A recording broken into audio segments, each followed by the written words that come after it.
Welcome guys, welcome to our YouTube channel IIT Lovers.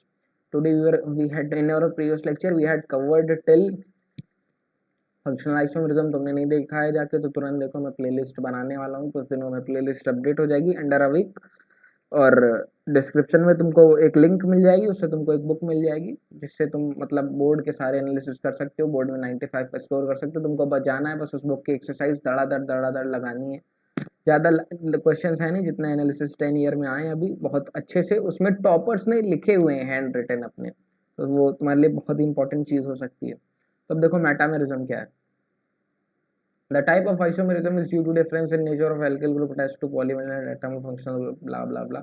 तो इस type के atom को हम लोग कर सकते हैं मेटामेरिज्म. अब देखो मैं बताता हूँ कि मेटामेरिज्म है क्या. तो जैसे कि एक मैंने कंपाउंड बताया हुआ था तुमको, ऊपर भी एग्जांपल लिया था C4H10O का, सबसे पहले जब आइसोमेरिज्म स्टार्ट किया था. तो C4H10O है, ठीक है. अब देखो इसका जो सबसे बेसिक कंपाउंड है जो हम लोग लिखेंगे, अगर तुम किसी 10th क्लास के लड़के को या किसी भी लड़के को C4H10O का कंपाउंड दोगे तो वो इसको ये बनाएगा, तो वो यही भी लिखेगा, ठीक है. फिर अब क्या है, क्या क्या अगर कोई लड़का दूसरा लड़का आया और उसने इस कंपाउंड को ये लिख दिया, उसने ये लिख दिया तुमने लिखा, तुमको मैंने दिया C4H10O का फॉर्मूला लिखो, तुमने लिख दिया CH3 CH2 CH2 CH2 CH2OH, ठीक है. एक थोड़ा सा बच्चा था, वो ज़्यादा इंटेलिजेंट अपने आप को दिखा रहा था, तो उसने लिख दिया CH3 CH CH3 CH2OH, ठीक है. उसने लिख दिया, उसने दूसरा वाला लिख दिया. उसने जब ये लिख दिया तो यहाँ पे तुम देखो एक चीज़ तुमको गौर करने वाली है. एक चीज़ देखो ध्यान से, एक चीज़ ये देखो कि ये जो CH3 है एल्किल ग्रुप है. एल्किल ग्रुप मतलब डैश आर. एल्किल ग्रुप मतलब डैश आर. ये जो एल्किल ग्रुप है, तो क्या हुआ एल्किल ग्रुप में कि एल्किल ग्रुप में डिफरेंस आ गया. इधर ये डायरेक्ट सीधा जा रहे थे, इधर एल्किल ग्रुप मतलब ये इधर CH3 बाहर आ गया, ठीक है. तो क्या उसमें जो फॉर वो स्ट्रक्चर था, इसका स्ट्रक्चर जो था पहले से वो चेंज नहीं हो गया, ऑफ कोर्स चेंज हो गया. तो जो चेंज इन स्ट्रक्चर आया वो मेटामेरिज्म हो गया. फिर इधर देखो, फिर जो बच्चे ने ये लिख दिया, तुम उसको गलत कह सकते हो? क्या तुम ये कह सकते हो कि भाई ये C4H10O का फॉर्मूला गलत है? तुम नहीं बोल सकते. तो ये डिफरेंस है, तो डिफरेंस इन थॉट्स है. फिर दूसरा, फिर एक और आया, उसने कहा हम ये नहीं लिखेंगे, हम तो ये लिखेंगे, हम तो OH को साइड में लगाएंगे. तो फिर क्या ये गलत हो गया? नहीं. तुमने कहा नहीं, तुम्हारे टीचर है इंटेलिजेंट, तुमने कहा नहीं बेटा ये भी नहीं गलत है. फिर तीसरा आया, उसने ये लिख दिया, उसने कहा मैं तो दो CH3 लगाऊंगा साइड चेन में, ठीक है. उसने कहा मैं तो दो CH3 में लगाऊंगा. क्या तुम्हारा फॉर्मूला गलत है? No, your formula is not also not wrong. एक ने बीच में लगा दिया O को, तो still your formula is not wrong. और एक ने CH3 को यहाँ लगा दिया साइड चेन में, still it is not wrong. एक ने O की फिर से पोजीशनिंग चेंज कर दी फंक्शनल ग्रुप की. तो इसमें क्या हुआ, इसमें जो एल्किल ग्रुप थे, जो पॉलीवैलेंट एटम यानी कार्बन से अटैच, सॉरी, जो एल्किल ग्रुप थे polyvalent atom of a functional group. Polyvalent atom मतलब ऑक्सीजन से अटैच जो एल्किल ग्रुप थे, उसमें हम लोग डिफरेंस बनाते गए, उसमें हम लोग डिफरेंस करते गए. तो क्या हुआ कि जो उसकी फिजिकल और केमिकल प्रॉपर्टीज में एक चेंज आ गया. So that change is known as metamerism. और इसमें क्या हुआ, मेटामेरिज्म में जो चेंज आया एल्किल ग्रुप की वजह से, उसमें उसकी वजह से फंक्शनल ग्रुप में भी चेंजमेंट आ गया. तो इसमें ये देखो, first, second, third, fourth are alcohols. First में क्या है, OH है. सेकेंड में क्या है, OH है. थर्ड में क्या है, OH है. फोर्थ कहाँ गया भाई? हाँ हाँ, ये रहा फोर्थ, ये रहा. फोर्थ में क्या है, OH है. फर्स्ट में OH है, सेकंड में OH है, थर्ड में OH है, फोर्थ में OH है, ठीक है. फोर्थ में OH है. इन सब में तो इनको एल्कोहल्स बोल दिया गया. फिर फिफ्थ में O है. इसमें ये देखो तुम, O है और ये O है, ठीक है. ये क्या है, ईथर्स हैं. मेटामेरिज्म 6th 7th में आर ऑल्सो और पोजिशन आइसोमेरिज्म. तो ये मेटामेरिज्म भी है, ये पोजिशन आइसोमेरिज्म भी है. कौन से, फिफ्थ और सिक्स्थ. तो एक बार एक चीज देख लो, क्या है कि CH3 की पोजिशनिंग चेंज हुई है. वो साइड चेन की पोजीशनिंग चेंज हुई है। ये जो कार्बन था तुम्हारा, सॉरी इसको पूरा येलो कर देते हैं, अरे यार सॉरी, वेरी सॉरी, कभी कभी थोड़ा दिक्कत हो जाता है। You don't need to focus on it, just go with the flow. तो ये जो था, ये जो कार्बन था, इसकी पोजीशनिंग यहाँ पे चेंज हो गई, यहाँ पे साइड चेन की पोजीशनिंग चेंज हो गई। तो क्या है, पोजीशन आइसोमेरिज्म बनाएगा, बिल्कुल बनाएगा। तो एक चीज़ हम यहाँ से हम लोगों को एक पॉइंट बड़ा क्लियर समझ में आया, क्या दो कंपाउंड में एक से ज़्यादा आइसोमेरिज्म हो सकते हैं? बिल्कुल हो सकते हैं। एक कंपाउंड ऐसा भी, तुम दो कंपाउंड ऐसे भी हो सकते हैं जिसमें फंक्शनल आइसोमेरिज्म भी हो, मेटामेरिज्म भी हो, और वो तुम्हारा सारे मतलब एक ऐसा भी कंपाउंड, दो ऐसे भी कंपाउंड हो सकते हैं जिसमें दो तीन चार पांच जितने आइसोमेरिज्म हो सकते हैं उतने पॉसिबल हैं। मतलब कि उसमें more than two, more than three भी आइसोमेरिज्म दो कंपाउंड्स में एग्जिस्ट कर सकते हैं। मेटामेरिज्म की डिफरेंस समझ में आ गया। मेटामेरिज्म एक बार फिर से क्लियर समझा देता हूँ कि मेटामेरिज्म क्या होता है। जब कोई भी दो कंपाउंड, एक फॉर्मूला दिया हुआ है तुम्हारे पास, उस फॉर्मूले से बनाए गए कंपाउंड में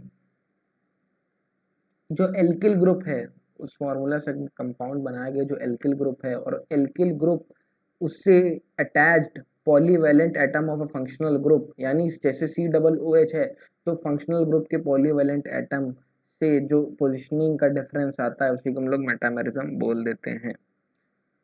इसी तरह से एक एग्जांपल और दिए गए हैं। Can you think what is the other type of isomerism shown by this pair? No, I don't have enough time to think on getting a point. फिर आते हैं टाटोमेरिज्म। तो टाटोमेरिज्म है, टाटोमेरिज्म में दो चीज़ें मैं बाद में कराने वाला हूँ, एक है एसिड कैटेलाइज्ड कन्वर्जन और दूसरा base catalysed conversion. Due to some reason, क्यों? क्योंकि उसको जैसे, क्योंकि अभी तुमको समझ में नहीं आएगा, क्योंकि इलेक्ट्रोमेरिक और न्यूक्लियोफिलिक वगैरह ये सब चीज़ें तुमने करी नहीं है, बेसिक तुमको पता नहीं है, तो तुमको आने वाला है नहीं, तो इसको मैं सबसे लास्ट में रखूँगा।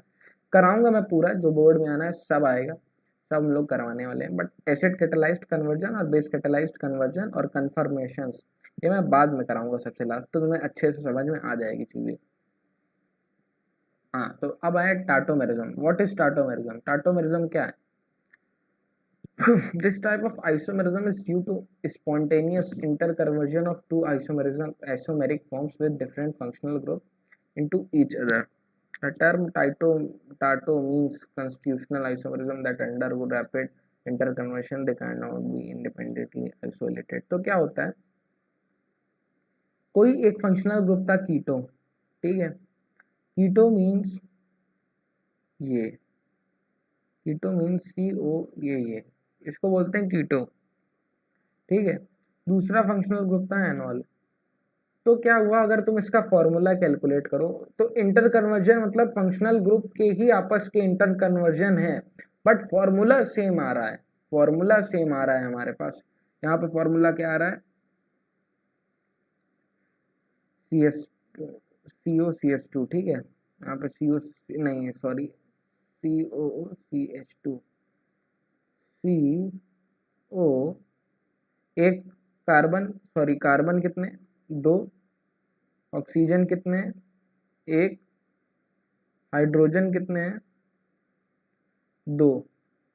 तो इधर देखो यार, इधर भी दो हाइड्रोजन है, इधर भी दो कार्बन है, और इधर भी एक ऑक्सीजन है, लेकिन फंक्शनल ग्रुप में डिफरेंस आ गया है। ये कीटो है, ये कीटो है हमारा, और ये एनॉल है। तो जो फंक्शनल ग्रुप में डिफरेंस आया, लेकिन फॉर्मूले सेम रहे, और फंक्शनल ग्रुप का ही इंटर कन्वर्जन हुआ है। ऐसा नहीं है फंक्शनल आइसोमेरिज्म नहीं कि फंक्शनल आइसोमेरिज्म की पोजीशन चेंज हुई है, इसमें फंक्शनल जो आइसोमेरिज्म था, जो फंक्शनल आइसोमेरिज्म था उसका कन्वर्जन हो गया, वो OH से, वो कीटो से एनॉल बन गया, एल्डिहाइड से विनाइल अल्कोहल बन गया है, एल्डिहाइड से विनाइल अल्कोहल बन गया। अब तुम पूछोगे विनाइल अल्कोहल क्या होता है, तो हम आगे एक्सप्लेन करेंगे हेलो एल्केन और हेलो एरीन्स वगैरह में, ठीक है। अब यार थोड़ा सा इसके बारे में पॉइंट्स पढ़ लेते हैं, पॉइंट्स तुम क्लियर कर लो, तुम्हारे बोर्ड में मार्क्स आने के लिए चांसेस बढ़ जाएंगे, ठीक है। So these isomers, this type of isomers are called tautomerism, in which there is a spontaneous interconversion of two isomeric forms with different functional group into one each other. तो मेरे साथ एक बार बोलो कि टाटो आइसोमेरिज्म वो आइसोमेरिज्म होते हैं जो, जिनके बीच में, ये मेरे साथ तुम लोग थिंक करने की कोशिश करो जिनके बीच में जो एक फंक्शनल ग्रुप होता है। फंक्शनल ग्रुप को हम लोगों ने कैटेगराइज कर दिया, उसको हम लोगों ने ओपन कर लिया। तो फंक्शनल ग्रुप का जो इंटर कन्वर्जन हो रहा है, डबल बॉन्ड का शिफ्ट, डबल बॉन्ड शिफ्ट हो रहा है या फिर OH हट रहा है, ऑक्सीजन हट रहा है, इधर उधर हो रहा है, बट फॉर्मूला सेम और फंक्शनल ग्रुप ही तुम्हारा इंटर कन्वर्ट हो रहा है स्पॉन्टेनियस मतलब स्पीड से,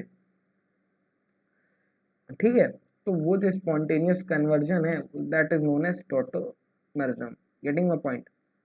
फिर दूसरा point, tautomerism exist in dynamic equilibrium और conversion is acid and base catalyzed. We were covering it in our next class. In presence of acid or base, ketone और aldehyde with alpha hydrogen is, तो ये आगे ही पढ़ेंगे यार ये सब चीज़ें, मतलब है जो डिग्री ऑफ अनसेचुरेशन वगैरह। डिग्री ऑफ अनसेचुरेशन है, ये बहुत ही सिंपल चीज़ है, ये ऐसे आईयूपैक में पढ़ाई जाती है, बट मैं लास्ट में जब एसिड बेस कन्वर्जन कराऊंगा, एसिड बेस कैटालाइज्ड कन्वर्जन, उसमें मैं बता दूंगा what is degree of unsaturation, और मैं ऐसी तुमको ट्रिक बताऊंगा डिग्री ऑफ अनसेचुरेशन की that you will love it, that you will always love it, और तुम कभी नहीं भूलोगे, ठीक है। बट सब कुछ एक सेशन में नहीं हो सकता। तो guys, if you had liked this video, please like it, please share it and please subscribe to our channel। तो यार एक इशू है, एक ये इशू है कि मतलब कि अभी थोड़ा वॉइस के इश्यूज आ रहे होंगे, तो विद इन स्पैन ऑफ 2 और 3 days कि मतलब within span of 3 to 4 days we had मतलब अरेंज द माइक, हम लोगों ने एक माइक अरेंज किया है। तो that will debug, that will fix all the mic issues. तो thank you guys, if you have इतना सा भी तुमको अच्छा लगा है, तुम लाइक कर दो, शेयर कर दो, सब्सक्राइब कर लो, ठीक है।